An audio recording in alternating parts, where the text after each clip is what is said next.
Não me mate, vou te dar filhos. O fazendeiro pobre baixou a arma. Mas é isso que aconteceu. Você já imaginou o que uma mulher desesperada seria capaz de dizer quando tem uma arma apontada para a cabeça? Pois foi exatamente isso que aconteceu numa pequena cidade do sertão baiano, em 1920. O jovem fazendeiro, pobre, forte, com as mãos calejadas da terra, tremia de ódio e dor. Até ouvir da boca dela a frase que mudou tudo: não me mate, vou te dar filhos. Mas o que veio depois, em choque quando descobrir no final. Então já se inscreve aqui no canal, porque a história que eu vou te contar agora é de arrepiar, é de época, cheia de dor, sangue, paixão proibida e uma reviravolta que ninguém imagina. Era noite fechada no sertão da Bahia, por volta de 1920. O vento soprava forte, levantando poeira no terreiro vazio. A lua quase cheia iluminava a cena como se fosse um holofote natural, revelando cada detalhe daquele instante que parecia congelado no tempo. O jovem fazendeiro Vicente Lacerda, de corpo musculoso, a camisa aberta no peito suado, segurava firme o rifle apontado contra o coração de Estela Duarte. Seus olhos estavam vermelhos, misto de raiva e de dor.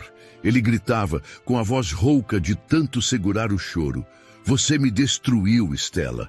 Você acabou com a minha vida, com a minha honra."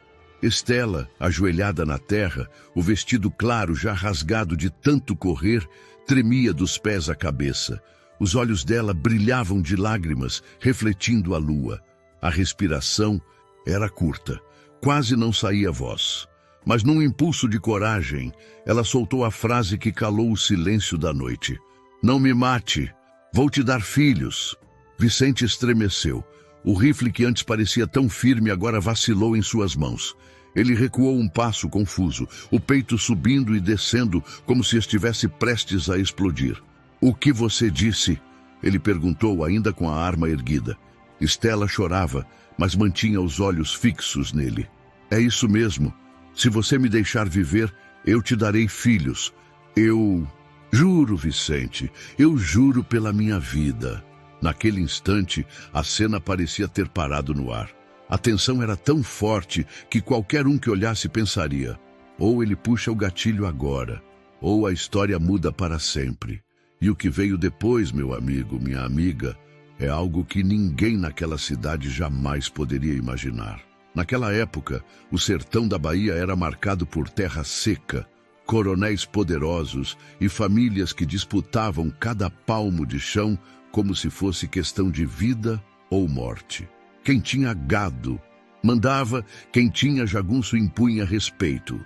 E quem não tinha nada, como Vicente Lacerda, sobrevivia com dignidade e suor, mas sempre com a cabeça erguida. Vicente herdara apenas um pequeno pedaço de terra do pai, morto anos antes em uma briga por cercas. A fazenda era simples, com casa de barro e telhado de palha. O gado era pouco e magro, mas Vicente carregava dentro de si algo maior que qualquer riqueza: a coragem de lutar pelo que acreditava. Do outro lado da cidade, na praça de Juazeiro, estava a família Duarte. Dionísio Duarte, homem de fala grossa e olhar frio, era dono de comércio, terras e influência política. Um homem respeitado por uns e temido por muitos. Ele tinha apenas uma filha, Estela. Moça bonita, delicada, de pele clara como algodão e cabelos negros que batiam nos ombros. Cresceu cercada de luxo, mas também de grades invisíveis. O pai não a deixava escolher o próprio destino. E foi nesse cenário, de duas famílias tão diferentes, que o improvável aconteceu. Certa vez, durante uma manhã quente de domingo, Vicente levou 3 bois para vender na feira. O sol castigava e o povo se amontoava em volta dos produtos, gritando preços, discutindo, barganhando. Estela, acompanhada de uma empregada, desceu da charrete para comprar tecidos importados. Foi quando os olhos dos dois se encontraram pela primeira vez. Vicente ajeitou o chapéu de couro, tentando esconder a admiração. Estela, ao perceber o olhar dele, corou, mas não desviou. Ficaram assim por alguns Segundos, como se o barulho da feira tivesse desaparecido. A empregada cochichou. Sinhazinha, não olhe muito. Esse é Vicente, filho do falecido Antônio Lacerda. Gente pobre, malquisto pelo seu pai. Estela, firme, respondeu baixinho.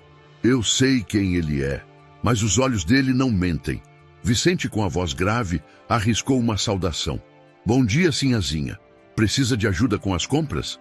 Estela apenas sorriu de leve e seguiu adiante. Mas aquele momento ficou marcado no coração dos dois. O que parecia apenas um encontro comum de feira, na verdade, era o início de uma história de paixão, dor e tragédia. Porque no sertão daquela época, amor proibido tinha cheiro de sangue. E digo mais, se o povo daquela cidade soubesse o que estava para acontecer, muitos teriam fugido antes de ver tanta desgraça e sofrimento. Agora me diga, de que cidade você está assistindo essa história? Quero saber até onde essa voz está chegando. O mercado de Juazeiro fervilhava de gente. Era dia de feira grande, quando os tropeiros vinham de longe trazendo mercadorias. E o povo da cidade aproveitava para negociar, comprar tecidos, sal, café e até novidades vindas do Porto de Salvador. Vicente, com o chapéu de couro gasto e a camisa arregaçada nos braços fortes, tentava vender seus bois magros. A cada proposta injusta, sentia o sangue ferver. Ele precisava daquele dinheiro para manter a pequena fazenda de pé, mas não aceitava ser tratado como um miserável. Do outro lado da praça, Estela caminhava com passo elegante. Vestia um vestido claro que destoava da poeira da feira. Acompanhada de uma empregada mais velha, ela olhava de banca em banca, mas sem muito interesse nos produtos. A verdade é que o coração dela acelerava só de pensar em cruzar novamente com o rapaz que havia visto dias antes. E o destino, caprichoso, tratou de colocá-los frente a frente. Vicente estava distraído quando ouviu uma voz suave atrás dele. "Quanto está pedindo pelo boi branco?" perguntou Estela, fingindo interesse. No animal. Ele se virou surpreso. Reconheceu na hora aqueles olhos claros que tanto o impressionaram. Respirou fundo para não deixar transparecer o nervosismo e respondeu. "Esse boi não vale muito não, sinhazinha, mas é o único que me resta." Estela sorriu de leve, como se entendesse o peso por trás daquelas palavras. "Então deve valer mais do que imagina. Nem sempre o que parece fraco é inútil." A empregada, preocupada com a ousadia da moça, tentou interromper. "Vamos, sinhazinha. Seu pai pode chegar a qualquer momento." Mas Estela não se moveu. Fixou o olhar em Vicente e, num tom mais baixo, quase sussurrado, disse: "Sei que não deveria estar aqui, mas quero que saiba, eu me lembro dos seus olhos." Vicente ficou paralisado. Não sabia se sorria ou se afastava. O medo do nome Duarte pesava, mas a coragem que sempre carregava falou mais alto. "E eu me lembro dos seus também, dona Estela. São como água fresca em terra seca." Ela corou. Pela primeira vez, alguém falava com ela sem medo, sem bajulação, sem interesse em dinheiro. Apenas um homem simples dizendo a verdade. De repente, o barulho de cascos ecoou pela rua. Era a charrete de Dionísio Duarte, o pai de Estela, chegando ao mercado. O coração dela disparou. "Preciso ir", disse aflita, segurando o braço de Vicente por um instante, num gesto rápido, mas intenso. "Mas ainda vamos nos ver de novo." Vicente, sem pensar, respondeu firme. "Eu espero, nem que seja no inferno." E ela foi levada às pressas pela empregada. Dionísio nem percebeu, ocupado em cumprimentar comerciantes. Mas Vicente ficou parado, com a mão ainda quente do toque de Estela, sentindo que aquela mulher seria tanto sua salvação quanto sua perdição. Naquele mercado simples do sertão, nasceu um amor impossível, cercado de poeira, suor e perigo. E a cada olhar roubado, o destino deles se amarrava mais, pronto para arrastá-los por caminhos de dor, sangue e lágrimas. Depois daquele encontro no mercado, a vida de Vicente e Estela nunca mais foi a mesma. Era como se cada passo, cada respiração, tivesse o peso da espera por um reencontro. Mas no sertão da Bahia, década de 1920, amar às escondidas podia custar a própria vida. Estela era vigiada dia e noite. Dionísio Duarte, seu pai, já desconfiava do interesse da filha por aquele rapaz pobre. Mas quanto mais ele tentava prender Estela dentro de casa, mais o coração dela ardia de desejo por liberdade. Vicente, por sua vez, passava os dias no campo, tentando cuidar do pouco que tinha. Mas a lembrança dos olhos dela não o deixava dormir. Muitas noites, ele se sentava à beira do rio São Francisco, olhando o reflexo da lua na água, como se buscasse nela a imagem de Estela. Foi ali, às margens do rio, que aconteceu o primeiro encontro secreto. Estela, disfarçada com um lenço sobre a cabeça, desceu a estrada de terra em silêncio, guiada por uma coragem que só quem ama entende. Ao chegar perto do rio, viu Vicente sentado, com os pés dentro da água. "Eu sabia que você viria", disse ele, sem se virar. Ela parou, surpresa. "Como sabia? Ninguém me viu sair." Vicente sorriu de lado. Quando a gente quer alguém de verdade, o coração avisa antes dos olhos. Estela se aproximou e sentou ao lado dele. Ficaram em silêncio por alguns instantes, ouvindo apenas o barulho da água correndo e o canto distante de um curió. Até que ela, nervosa, falou: "Se meu pai descobrir, ele mata você, Vicente." Ele a encarou nos olhos. "Sério. Se for para morrer, que seja por um amor que vale a pena." Estela suspirou emocionada. "Eu nunca conheci alguém que falasse comigo assim. Sempre tentam me comprar com promessas, com riqueza, mas você só me dá palavras.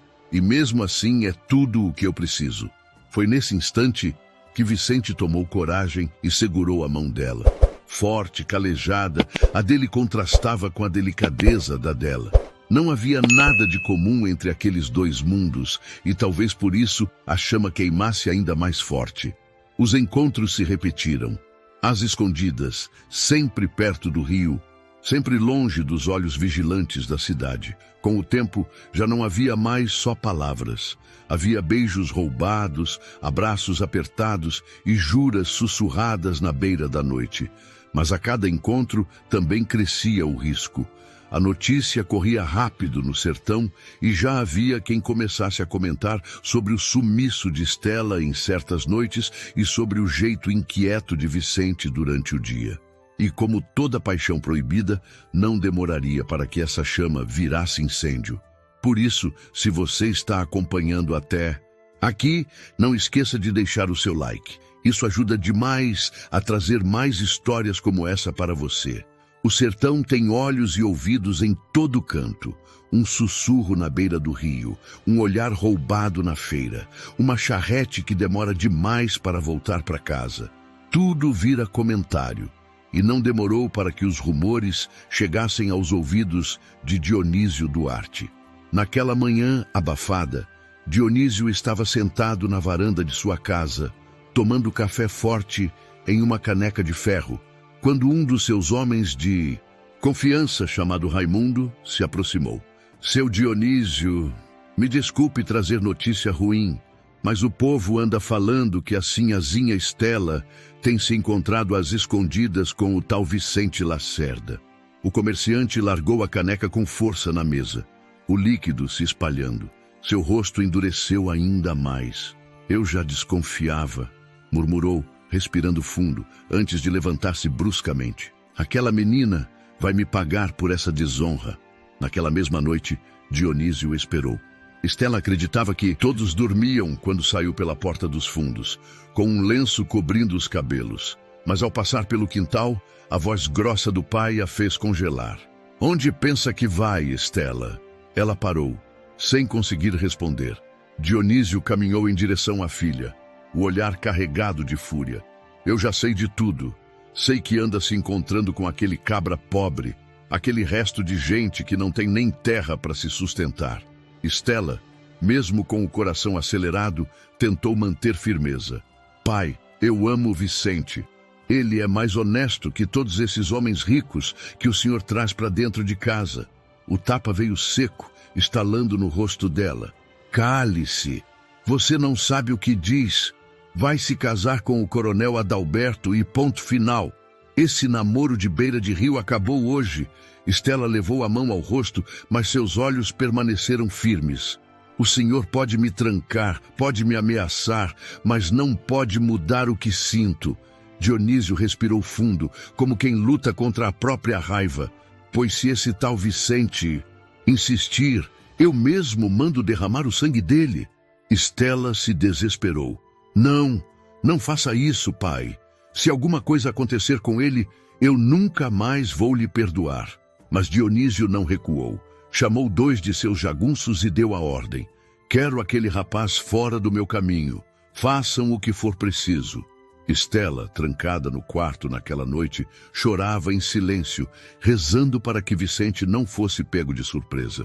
Mas o destino já estava em movimento, e as sombras que rondavam o sertão se aproximavam cada vez mais deles. O amor proibido, que nascera puro às margens do rio, agora estava prestes a se manchar de sangue. Vicente voltava para casa numa tarde quente, depois de vender algumas cabeças de gado por quase nada. O sol já descia no horizonte, tingindo o céu de vermelho e laranja, quando ele seguiu pela estrada de terra batida, com o rifle pendurado no ombro e a mente cheia de pensamentos em Estela. O silêncio parecia comum, mas quem conhece o sertão sabe. Quando o mato fica quieto demais, é porque tem coisa errada. Foi no meio do caminho que a tocaia aconteceu. 2 homens surgiram de repente, armados, saindo por trás das árvores retorcidas. Vicente só teve tempo de ouvir o grito.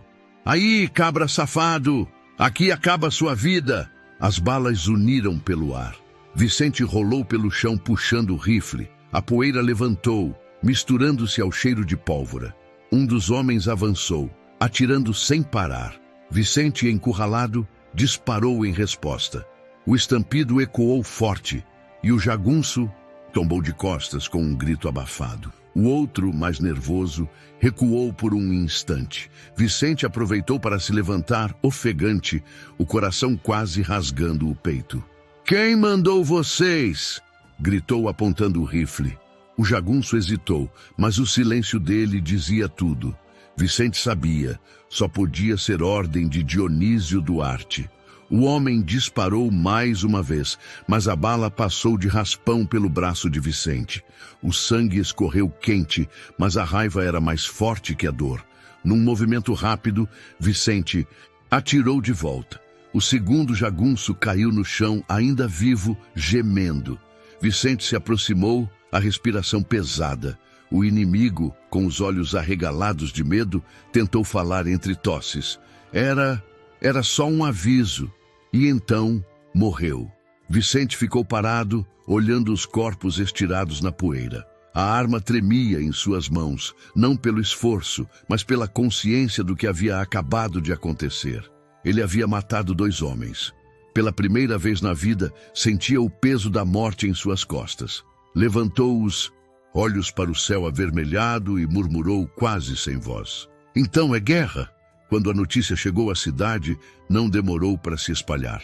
Vicente Lacerda havia matado 2 homens de confiança de Dionísio Duarte. O povo murmurava nas esquinas, uns com pena, outros com medo, mas todos sabiam. A partir dali, Vicente tinha um preço pela cabeça. E Estela, trancada em seu quarto, chorava desesperada ao saber do ocorrido. A cada lágrima que escorria pelo rosto dela, a certeza crescia. O amor entre os 2 estava manchado de sangue e jamais teria paz.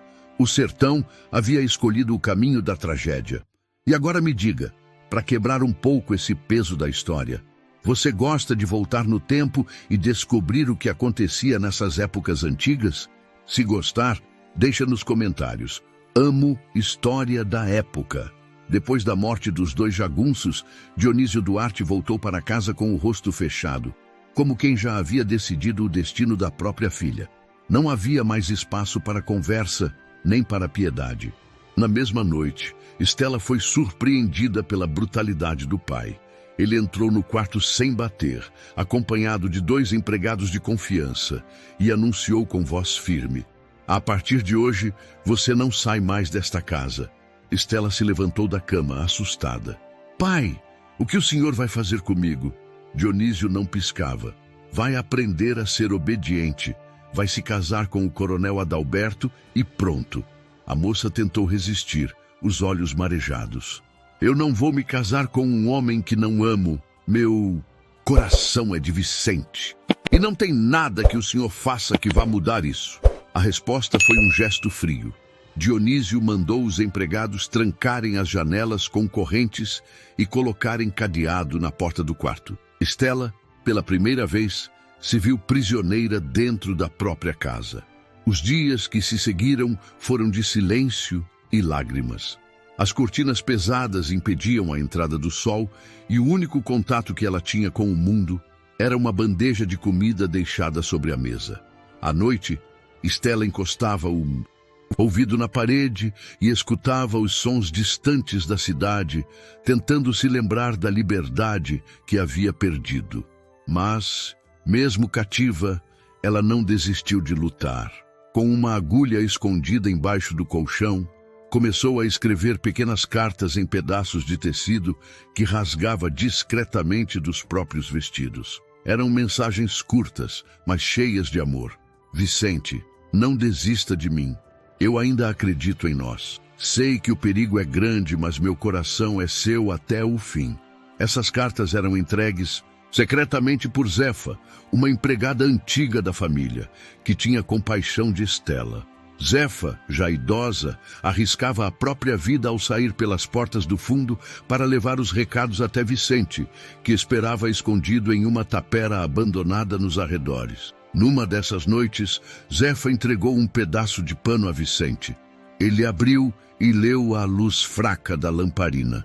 O coração disparou ao ver as palavras trêmulas da moça.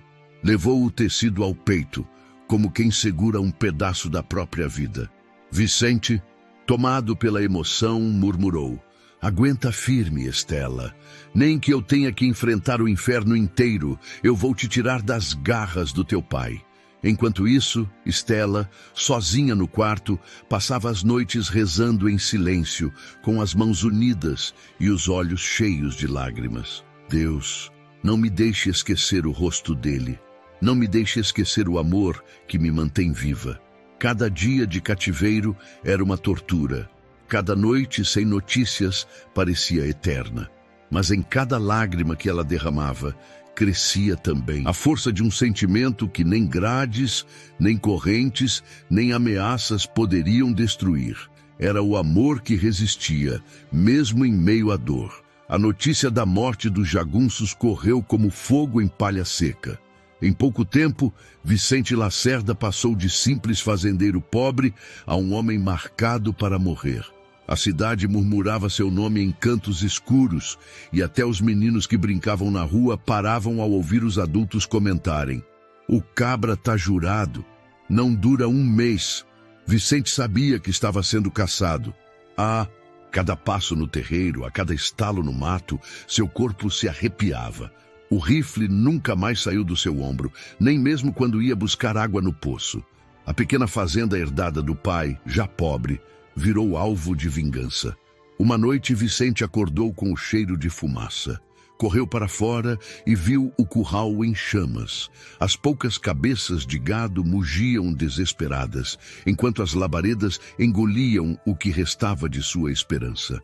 "Malditos!" gritou, tentando salvar algum animal, mas o fogo consumiu tudo. Quando amanheceu, restava apenas cinza. Vicente ficou parado, os olhos marejados, as mãos negras de fuligem. "Querem me destruir, mas eu não vou cair. Nem que eu vire bicho do mato, eu vou resistir." E assim aconteceu. Sem gado, sem renda e sem aliados, Vicente se refugiou nos arredores, vivendo como um foragido. Passava dias escondido no mato, caçando tatu e preá para matar a fome, bebendo água barrenta de riachos. O corpo, antes forte e imponente, agora se tornava cada vez mais marcado pela fome e pelo cansaço. Mas o que mais doía não era a miséria, era a solidão.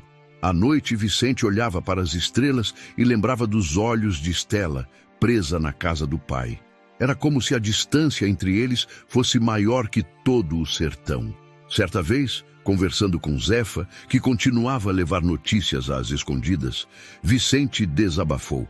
Dona Zefa, eu não sei até quando vou aguentar. Tão me caçando como se eu fosse bicho.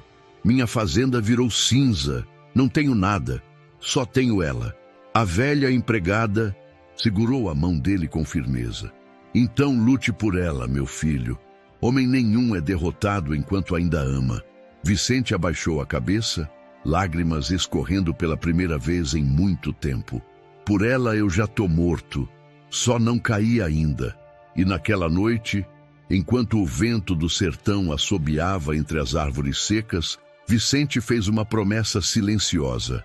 Mesmo que o mundo inteiro o chamasse de criminoso, ele não desistiria de Estela. O amor, mais uma vez, era a única força que o mantinha de pé em meio à escuridão.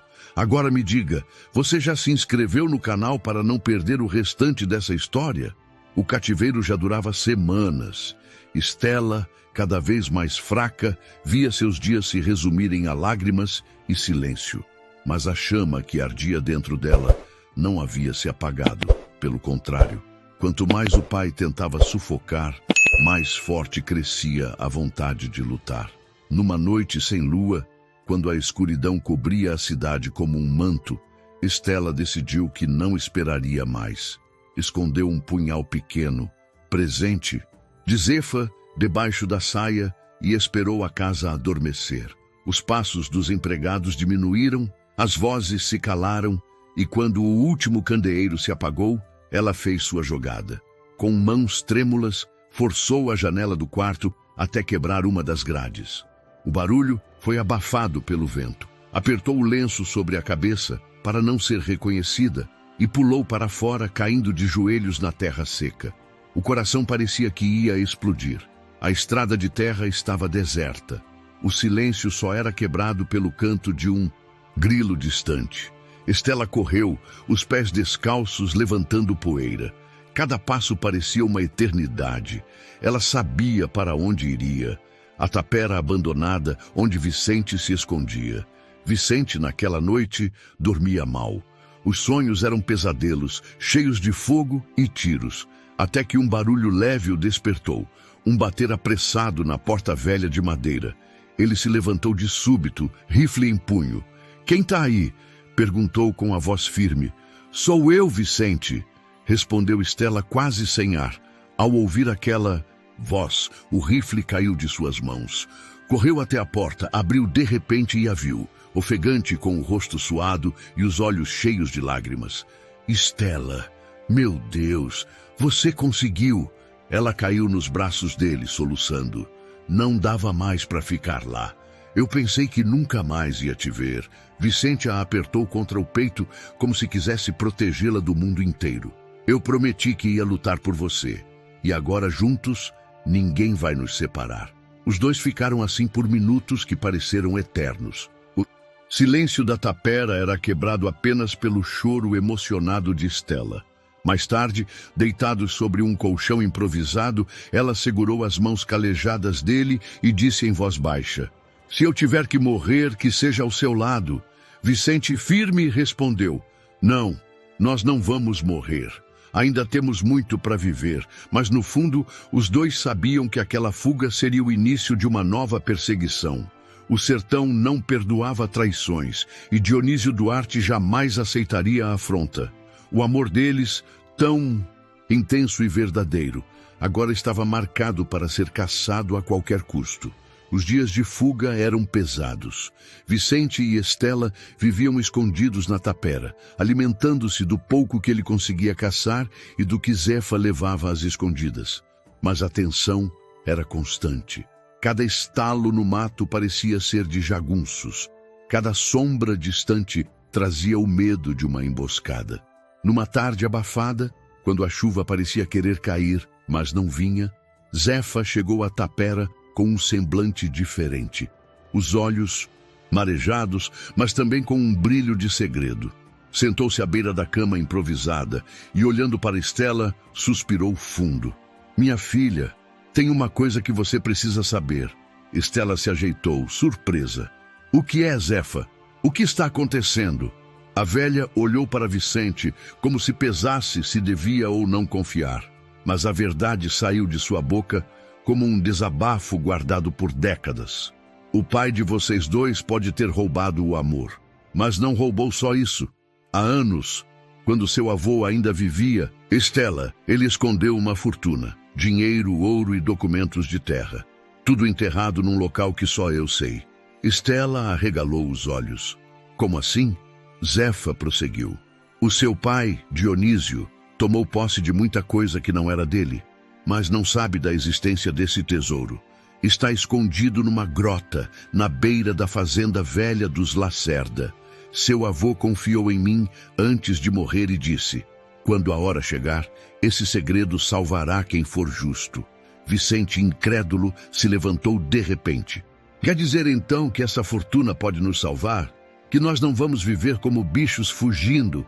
Zefa assentiu, mas sua voz ficou grave. Pode salvar sim, mas também pode condenar. Se Dionísio descobrir, mata vocês dois sem pensar. Estela segurou a mão de Vicente, lágrimas nos olhos. Vicente, isso pode ser o começo da nossa liberdade. Ele respirou fundo, sentindo o peso daquela revelação. Eu nunca quis riqueza, Estela. Só queria a chance de viver ao seu lado. Mas se esse ouro pode nos dar, paz, então vou lutar por ele. Naquele instante, uma chama de esperança acendeu. Entre a dor, a fome e a perseguição, havia agora uma promessa. A possibilidade de mudar o destino, de transformar tragédia em futuro. Mas o sertão não perdoava sonhos. E essa mesma promessa que parecia trazer salvação, logo se tornaria mais um motivo de sangue derramado. E agora, para quebrar um pouco esse peso da história, você acha que essa moça merece justiça? Se acha, deixa nos comentários. Justiça por Estela.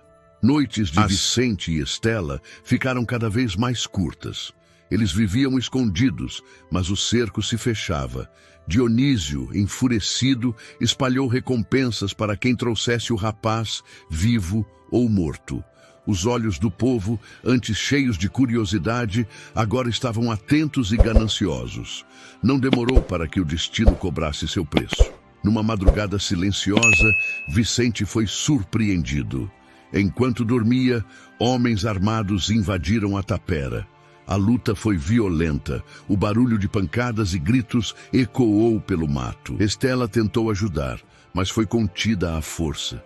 Vicente foi derrubado no chão, amarrado pelas mãos e arrastado como se fosse um criminoso perigoso. Na manhã seguinte, a praça de Juazeiro estava lotada.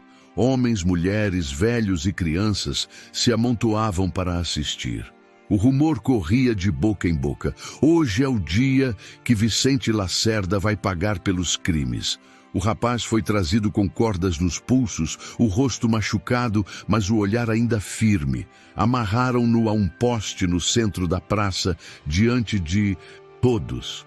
O sol queimava, a poeira subia com o movimento da multidão, e os murmúrios se misturavam com gritos de condenação. Dionísio subiu em uma caixa de madeira e, com a voz firme, discursou.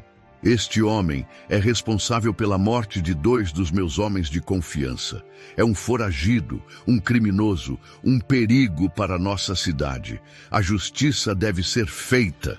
A multidão respondeu em coro, inflamados pelas palavras: enforca! Enforca! Vicente fechou os olhos por um instante, respirando fundo. Depois, ergueu a cabeça e falou alto, para que todos ouvissem. Eu só lutei pela minha vida e pelo meu amor. Se morrer por isso é crime, então aceito a corda no meu pescoço. A praça silenciou por um instante. Mas logo os gritos voltaram, mais fortes. Um carrasco improvisado se aproximou, ajustando a corda em suas mãos. O desfecho parecia inevitável. Foi então que a multidão se abriu.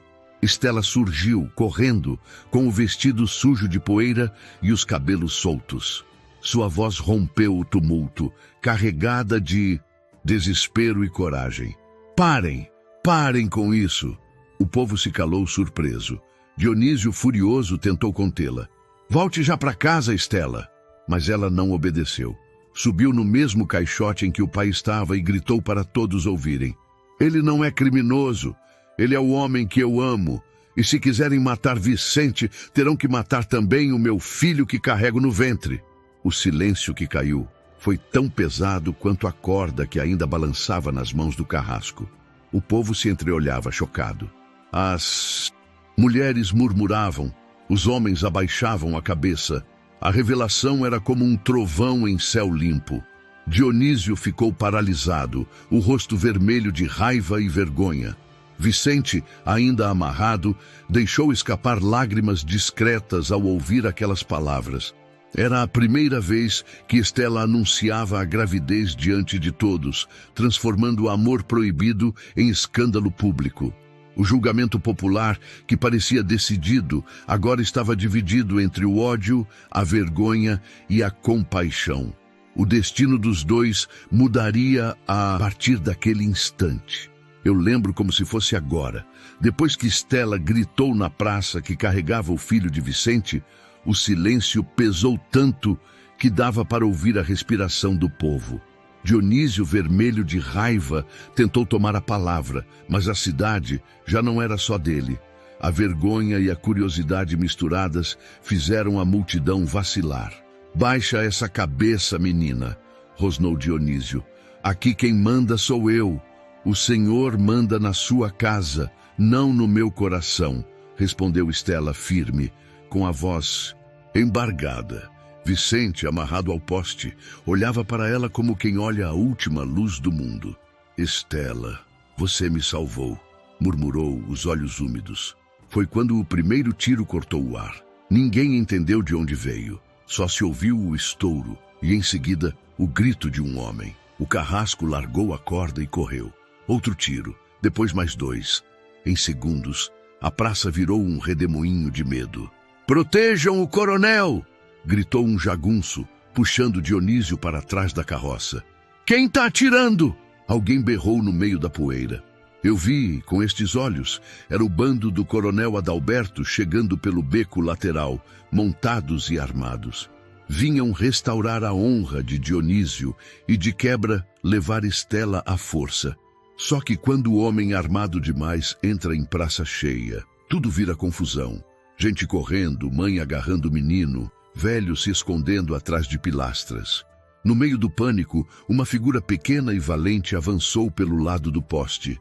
Zefa, a velha empregada dobrada pelos anos, mas erguida pela coragem, veio com um molho de chave numa mão e um punhal pequeno na outra. Abaixa a cabeça, meu filho, ela disse a Vicente chegando rente às cordas. Dona Zefa, a senhora vai se machucar, ele alertou. Quem já viu guerra e fome não tem medo de corda, não? Respondeu firme. Enquanto 2 jagunços trocavam tiros com os homens de Adalberto, Zefa se ajoelhou, enfiou o punhal nas fibras e cortou as amarras com precisão de quem já tinha feito isso antes. A corda caiu. Vicente cambaleou, mas se endireitou. O sangue tinha secado no rosto, a vergonha não. Ele olhou para Estela, a poucos passos, protegida por uma roda de curiosos que não sabiam se ajudavam ou fugiam. Corre para cá! Gritou ele. Estela avançou no mesmo instante. Um jagunço tentou agarrá-la pelo braço. Ela girou o punhal, o mesmo que Zefa lhe dera quando fugiu do cativeiro, e encostou a lâmina na mão do homem. Tira a mão de mim. O sujeito recuou com um palavrão. Estela alcançou Vicente. Ele a puxou pelo punho, os 2 colados, peito com peito, no olho do furacão. Foi então que o fogo começou. Uma lamparina caiu das mãos de um vendedor, bateu num barril de querosene perto das carroças e, num estalo, as chamas subiram. A fumaça engoliu a parte central da praça como um véu negro. Eu senti o calor no rosto. O povo gritou ainda mais alto. Pela viela do açougue! Gritou Zefa. Eu seguro eles.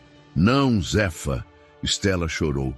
Vai, menina, a vida chama adiante. A velha respondeu, empurrando o casal.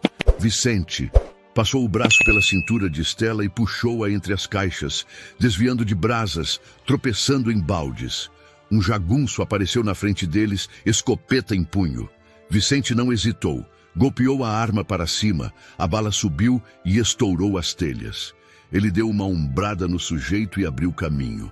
Aguenta firme, sussurrou no ouvido dela. Tô com você, Stella respondeu, os olhos marejados, mas firmes. Eles dobraram na esquina do açougue e caíram no beco estreito que dava nos fundos da igreja. Lá, amarrado a um tronco, um cavalo castanho espiava a confusão. Vicente soltou a rédea num movimento, montou de um salto e puxou Stella para trás de si. Segura forte em mim. Se eu cair, cai comigo, ela disse, apertando-o pela cintura.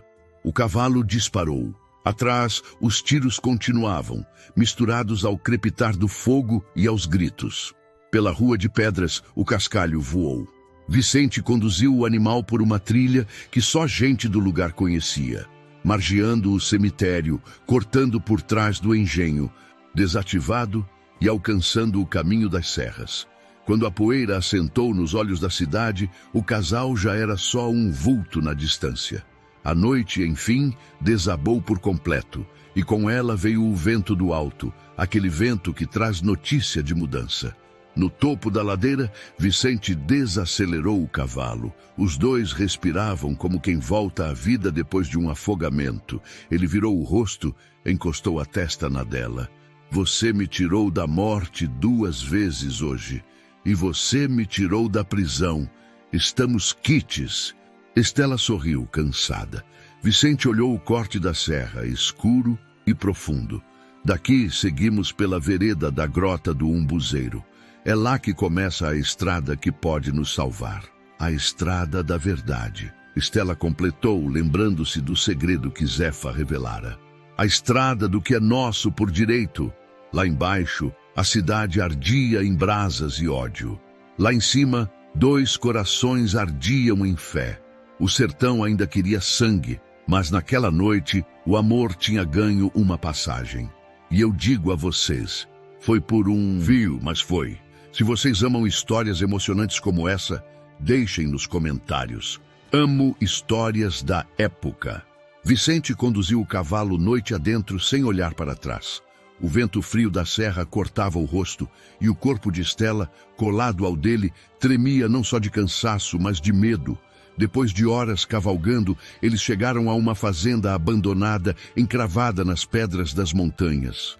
As janelas quebradas e o telhado caído denunciavam o abandono, mas para quem fugia da morte, aquilo era um palácio. Vicente desmontou, ajudou Stella a descer e disse com voz firme, por enquanto, esse vai ser o nosso lar. Stella olhou em volta, os olhos marejados. Um lar em ruínas, mas ainda assim, lar. Eles entraram. O chão rangia sob os passos e a poeira levantava em cada canto. Vicente improvisou um colchão de palha seca, cobriu Stella com o próprio gibão de couro e acendeu uma pequena fogueira. Naquela noite, os dois se sentaram lado a lado. O silêncio era pesado, mas cheio de cumplicidade. Stella acariciou o braço ferido de Vicente, onde a bala havia passado de raspão dias antes. Você está sangrando de novo, ela disse preocupada. Sangue é o que menos me importa, respondeu ele, encarando as chamas. O que me importa é você e o que carrega aí dentro. Stella levou a mão ao ventre ainda pequeno e sorriu entre lágrimas. Nosso filho, Vicente, mesmo nesse inferno, eu consigo sonhar com ele. Ele segurou a mão dela com força. Pois é por esse menino que eu vou resistir. O mundo inteiro tente me derrubar. Os dias seguintes foram de sobrevivência. Vicente caçava o que podia. Um tatu, um veado magro, às vezes só raízes e frutas do mato. Stella, mesmo fraca, ajudava a acender o fogo, a preparar a comida simples. O amor entre os dois florescia em meio à miséria, mas a montanha também cobrava seu preço. O frio das madrugadas castigava, e Stella tossia cada vez mais. Vicente a envolvia nos braços, tentando aquecê-la. Aguenta, meu amor, a gente vai sair dessa. Certa madrugada, Stella acordou com dor no peito. Olhou para Vicente dormindo ao lado e o chamou com voz fraca. Vicente, se um dia eu não resistir, prometa que vai cuidar dele. Ele despertou assustado, segurando o rosto dela entre as mãos calejadas. Não diga isso. Você vai resistir. Nós vamos criar esse menino juntos e ele vai correr livre por esse sertão, sem medo de ninguém. Estela sorriu, mas o olhar revelava a luta que travava por dentro. Se depender do meu coração, eu vou viver. Porque ainda quero ver você sorrir. Vicente a beijou na testa, os olhos marejados, e jurou em silêncio nunca deixá-la cair. O refúgio nas montanhas, apesar de pobre e triste, era também o berço da esperança. E mesmo diante da fome, do frio e do perigo, o amor dele se tornava mais forte do que nunca, pronto para enfrentar a última e mais dura batalha. Eu conto a vocês que, depois da fuga, o caminho pela serra parecia não ter fim. O vento frio varava a roupa e a terra seca rangia sob as botas. Vicente guiava Estela por veredas que só quem nasceu ali conhecia. O destino era a Grota do Umbuzeiro, lugar escondido entre pedras altas, onde Zefa garantira que repousava o segredo capaz de mudar o rumo de tudo. No terceiro dia, com a lua minguada vigiando de longe, eles chegaram. A grota era uma fenda escura, úmida, com o cheiro de terra dormida. Zefa, cansada, apoiou-se no ombro de Estela, mas os olhos da velha brilhavam como brasa. É aqui, desde a morte do seu avô, moça. Eu venho guardando esse lugar dentro do peito. Vicente entrou primeiro. A luz da lamparina tremia nas paredes. Num canto coberto por pedras, havia uma marca em forma de cruz feita a facão. Ele ajoelhou, removeu as pedras com as mãos calejadas e, pouco a pouco, desenterrou um cofre de ferro pesado com dobradiças enferrujadas. Meu Deus! Estela sussurrou. Isso existe mesmo. Com a ponta do punhal, Vicente forçou a tampa. Um estalo seco. Dentro, panos de algodão embrulhavam barras pequenas, moedas antigas, um saco de pó de ouro e, principalmente, um maço de papéis amarrados por fita vermelha. Zefa respirou fundo, como quem se alivia de um fardo. Não é o ouro que vale, meu filho. É o que está nesses papéis. Vicente desatou a fita. Havia escrituras, recibos, inventários e, no topo, uma carta amarelada escrita à mão com firma reconhecida. Ele leu em voz alta, devagar, para que cada palavra pesasse. Eu, Firmino Duarte, em pagamento de dívida de vida e honra, deixo metade das terras da antiga fazenda, Umbuzeiro e a quantia aqui depositada à senhora Luzia Lacerda, que em noite de bala e fome salvou minha tropa e me salvou. O silêncio cortou o ar. Estela levou a mão à boca. Luzia Lacerda, a sua mãe, Vicente. Ele baixou a cabeça, a garganta apertada. Minha mãe morreu sem ver justiça. Trabalhou até sangrar os dedos, e tudo o que tinha foi tomado aos poucos. Zefa completou com a voz firme. E quem tomou foi o seu pai, Estela. Dionísio jurou a Firmino que entregaria tudo quando chegasse a hora, mas escondeu esse cofre e mentiu para a cidade inteira. Estela cambaleou um passo para trás, sentindo o chão fugir. Meu pai roubou o que era de vocês? Roubou o direito do Vicente, o pão da sua família? Roubou sim, disse Zefa sem dourar palavra. E eu calei, esperando um dia ver gente justa tomar posse do que é justo. Hoje é esse dia. Vicente abraçou Estela. Não havia alegria naquele abraço. Havia um pranto antigo, um nó que de tão apertado parecia pedra no peito. Não quero esse ouro por vaidade, Estela. Quero o que é de direito. Quero o nome da minha mãe limpo nessa terra. E terá, ela respondeu decidida, erguendo os olhos marejados. Vamos reerguer a fazenda Umbuzeiro com nossas mãos. Foi quando o galope chegou como trovão. Eu ouvi o estalo das crinas batendo no ar, o chocalho de esporas malvadas. Da boca da grota, uma sombra apareceu primeiro, depois outra, depois várias.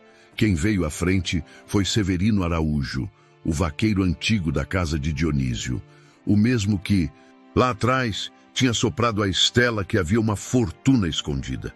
Ele desceu do cavalo cambaleando, o rosto arranhado, sangue no canto da boca. Cheguei a tempo, tossiu, caindo de joelhos. Estela correu para segurá-lo. Severino, o que houve?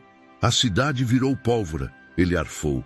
Coronel Adalberto quis tomar o comércio e as terras no grito. Dionísio foi atrás dele. Emboscada no baixio do Araripe. Tiro para todo lado. O seu pai caiu. O eco dessas palavras ficou batendo nas pedras. Estela. Ficou dura, como se não coubesse dor maior. Vicente a amparou pelos ombros. Sinto muito, Estela. Severino ainda tirou do gibão um caderno encardido, amarrado com barbante. Isto é o livro caixa do velho. Tem tudo. Nome, data, o jeito que ele escondeu o negócio sujo, inclusive a parte que devia à sua mãe, Vicente. O vaqueiro engoliu seco. Eu roubei do escritório antes de fugir, para entregar a vocês. Os olhos de Zefa brilharam de novo. A esperança, às vezes, tem o rosto da coragem. Agora, vocês têm a verdade nos papéis e o ouro na mão. A justiça pode demorar, mas quando chega, vem com nome e sobrenome. Severino tombou para o lado, exausto. Vicente o deitou com cuidado e cobriu com o próprio gibão. Descanse um pouco, homem. Você já fez mais por nós do que muita gente em uma vida inteira. Estela apertou os documentos contra o peito, o coração em guerra. Luto pelo pai, alívio pela verdade, medo do que viria. Vicente, com isso podemos provar tudo. Acabar com a conversa de que você é bandido, levantar a cabeça do seu nome e o da sua mãe, e dividir as terras como deviam ter sido divididas. Ele completou. Nem mais, nem menos. Foi quando a noite estalou de novo. Só que agora não eram cascos apressados. Era a frieza do ferro sendo engatilhado. Da boca da grota surgiram homens de chapéu largo, lenço no rosto, armas em punho. No meio deles, o brilho do coldre trabalhado denunciava o dono, Coronel Adalberto. Ele tirou o chapéu, varreu a cena com olhos de cobra e sorriu. E torto. Bonito espetáculo. Cofre aberto, papel passado, lágrimas de herança. Eu gosto quando os outros fazem o trabalho por mim. Vicente colocou-se à frente de Estela, a mão firme no rifle. Acabou, coronel. Essa terra tem dono e documento. Documento eu rasgo. Dono eu tiro do caminho. Adalberto respondeu, sem levantar a voz.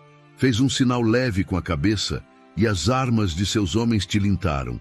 E a moça volta comigo. Zefa deu um passo à frente, como quem desafia a morte sem tremer. A moça não volta com ninguém. A moça fica com quem ama e com a verdade que o Senhor nunca teve. Adalberto riu baixo. Valente a velha. Pena que coragem não para a bala. Eu juro que o ar ficou tão pesado que nem o vento conseguia entrar. Vicente sentia o coração bater nos dedos. Estela, por trás dele, apertava os documentos dentro do vestido como quem protege um filho. A lamparina tremia, projetando sombras que dançavam feito almas na parede da grota. E foi ali, com a morte em volta e a verdade nas mãos, que a história virou de vez. Porque às vezes a reviravolta não chega com trombeta. Chega com um suspiro, um passo dado no momento certo, um gesto que ninguém espera. O estampido que veio em seguida mudou tudo. O silêncio da grota foi rompido pelo estampido. O tiro ecoou como trovão entre as pedras. Por um segundo, ninguém respirou. Quando a fumaça se dissipou, não era Vicente nem Estela quem caía. Era o coronel Adalberto, com a mão no peito, os olhos arregalados e a boca cheia de surpresa. Atrás dele, ainda com a arma erguida, estava Severino, o vaqueiro. O corpo fraco, mas a pontaria firme. Ele cambaleou, deixou a arma cair e antes de tombar de vez murmurou. Eu não ia morrer devendo a vocês essa justiça. Adalberto caiu duro e seus homens recuaram, perdidos sem o comando. Alguns fugiram, outros largaram as armas. A grota, que momentos antes era prisão, virou cenário de liberdade. Vicente segurou Estela, os olhos marejados. Acabou, meu amor, acabou. Ela, com a Respiração ainda curta, respondeu: não acabou. Agora começa. Dias depois, a notícia correu. O coronel Adalberto estava morto e Dionísio Duarte também havia caído na emboscada no baixio do Araripe. Os documentos e o ouro nas mãos de Vicente e Estela foram reconhecidos por autoridades da cidade vizinha. Pela primeira vez, o nome Lacerda foi lavado diante do povo. A antiga fazenda Umbuzeiro foi reerguida, não com luxo, mas com dignidade. A terra voltou a dar fruto, o gado voltou a mugir nos currais e a casa simples foi reconstruída com suor e esperança. Meses depois, nasceu o filho de Estela e Vicente, um menino de olhos claros como os da mãe e semblante forte como o do pai. No batizado, Estela segurou o bebê nos braços e sussurrou baixinho: você nasceu de dor e de sangue, mas vai crescer em paz e amor. Vicente, ao lado dela, olhou para o horizonte do sertão, que agora parecia menos hostil. O que começou com pólvora, termina com vida. Nosso legado é esse menino, e um nome limpo que ninguém mais vai manchar. Aquela foi a reviravolta que ninguém esperava. Do fundo da tragédia, nasceu um futuro de esperança.